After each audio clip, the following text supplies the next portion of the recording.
First, the highlights.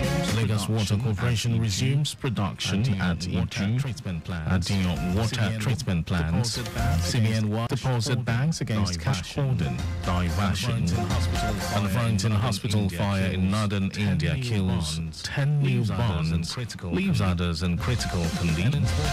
And in sports, YouTuber Jake Paul defeats former heavyweight boxing champion Mike Tyson. And all the details, I am Mike James.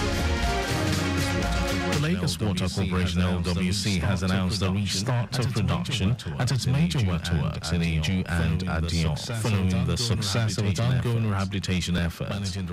Managing Director of the corporation, Mukhtar Tijani, who announced this in his office, apologized for the inconvenience caused by recent water supply disruptions, appreciating the patient and understanding of customers. He said the corporation is prepared to serve the residents diligently and effectively, and as part of the governor's themes plus agenda to cater to the people of Lagos by ensuring adequate water supply to the people of the state. Tijani also announced that residents in Alexander, Bordelon and Parkview in the Ikoyi area will experience temporary water shortage from Monday, November 18 to Saturday, November 23rd. According to him, this is to enable the contract to execute some critical component of the rehabilitation work that is currently ongoing in the Alexander Mini Water Works. The managing director also pleaded with the residents of Lagos State to support the efforts of Lagos Water Corporation by reporting any leakages on the pipelines to enable prompt repairs through the corporation customers care line 0704 497 3012. 0704 597 3013. The Lagos State government has fixed Monday, November 18 to Friday, December 13 as the date for the second phase of revalidation of schools examination code exercise. In a statement signed by the Director, Lagos State Examinations Board, Adebayo Onsholu, the second phase of the revalidation exercise became necessary to provide another opportunity for schools that missed out in the previous exercise.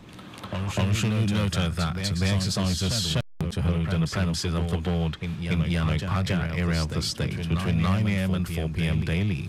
It noted that the affected schools are required to present stipulated document to enable the board obtain accurate data of all schools for proper documentation and planning, aimed at facilitating the conduct of credible and reliable examinations in the state. The documents required are approval letter from the State Ministry of Basic and Secondary Education, subject recognition, inspection report and receipts for payment of approved fee into the central billing system of the state. Others are receipt for payment for unique identification code, also known as school code, and the lost results collected in the case of dormant schools. The Lagos State government has announced that traffic will be diverted away from the lane outbound Apapa on the Marine Bridge from Monday 18th of November 2024 to Tuesday 25th of February 2025 for repairs of asphalt section. Commissioner for Transportation Oluwaseun Oshiyemi, who announced this, advised motorists to use the provided alternative routes. He noted that motorists heading to Lagos Island from Apapa should go to Costain Roundabout in Wadiko Bridge to reach Lagos Island. They are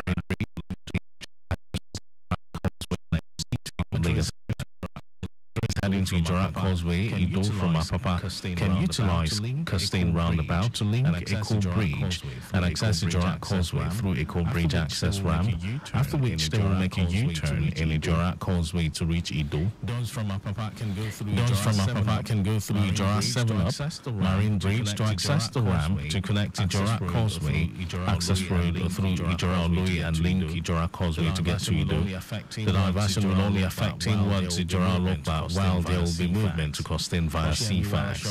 Oshiyemi, while assuring that traffic managers will be on duty at the diversion corridors to ease vehicular movement and minimize inconveniences, added that the duration of the repair works will be strictly monitored for delivery at due time. The Nigerians in Diaspora Commission, NICOM, has announced that In a statement signed by the NITCOM spokesperson Abdul Rahman Balogun, the latest rescue brought the total number of traffic victims. Balogun said the operation was carried out through Foundation and Nido with the support from NITCOM.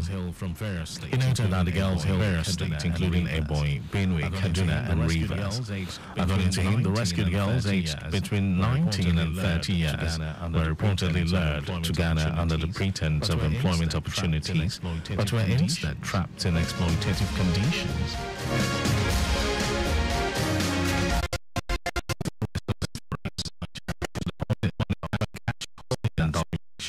Stating that such actions will attract stiff penalties.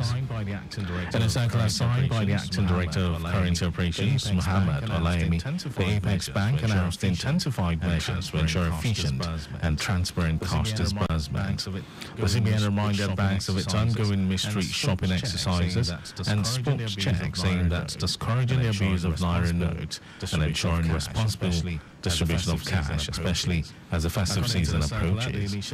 According to the circular, the initiatives are designed to prevent the flow of newly minted banknotes to hawkers and support efficient cash disbursement to the public. It added that such banks will be fined 10% of the total value of cash withdrawn from the CBN on the day the offence was committed, while repeat offenders will incur an additional 5% penalty for each subsequent breach.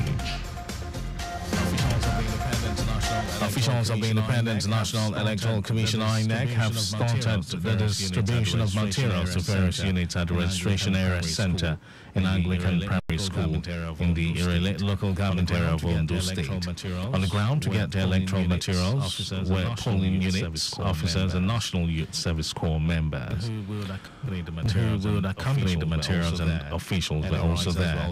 Early risers were also checking their names on the voters list as they waited for the exercise to commence. The federal government has initiated discussions with 7 states to bolster the implementation of Project 700 and 704, a crucial initiative aimed at enhancing digital connectivity. Minister of Communications and Digital Economy, Bosu Tijani, who announced it, said a meeting with officials, which was part of the first phase of the initiative, focused on optimizing the use of investment made so far in the project. Tijani said the initiative seeks to enhance the capacity of local government areas through targeted investment, ensuring that governance benefits citizens at the last mile. Project 774 is designed to address limited internet and digital access by connecting all 774 local government secretariats across Nigeria to the internet. And over to some foreign news, at least 10 newborns have died in a fire at a hospital in northern India after a blaze broke out in the neonatal ward. Staff of the hospital in the town of Jhansi in Uttar Pradesh state were able to break in and rescue 44 infants, but at least 16 are in critical condition. Authorities said the blaze on Friday night at Maharani Lakshmi Bai Medical College Hospital was being blamed on an electrical fault. Pictures from the scene showed anguished parents outside the hospital, while Indian media reported that the fire first broke out in the intensive care unit of the infant ward at around 11:30 local time. Indian Prime Minister Narendra Modi has posted a message online calling the deaths heart-wrenching, while sending condolences to those who have lost their innocent children in the fire. Meanwhile, state officials have announced compensation of 500,000 rupees for the bereaved families. In sports, Mike Tyson's controversial return to boxing ended in a one-sided defeat, with YouTuber turned prize fighter Jake Paul cruising to victory by unanimous decision against the heavyweight icon in Texas. Tyson, who is 58, barely landed a punch during the 8th round bout at the AT&T Stadium in Arlington, with Paul winning by big margins on all 3 cards. The 27-year-old used his superior speed and movement to dominate the aging Tyson with ease and had the former undisputed heavyweight champion in trouble after landing a flurry of punches in the 3rd round. Final statistics showed Tyson connected with John State, while Paul threw about 278 punches and landed 78 of them. That was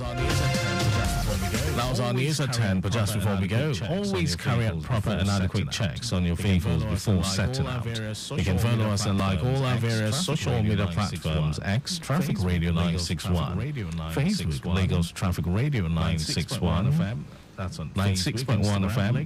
That's on Facebook, Instagram, Lagos Traffic Radio 961.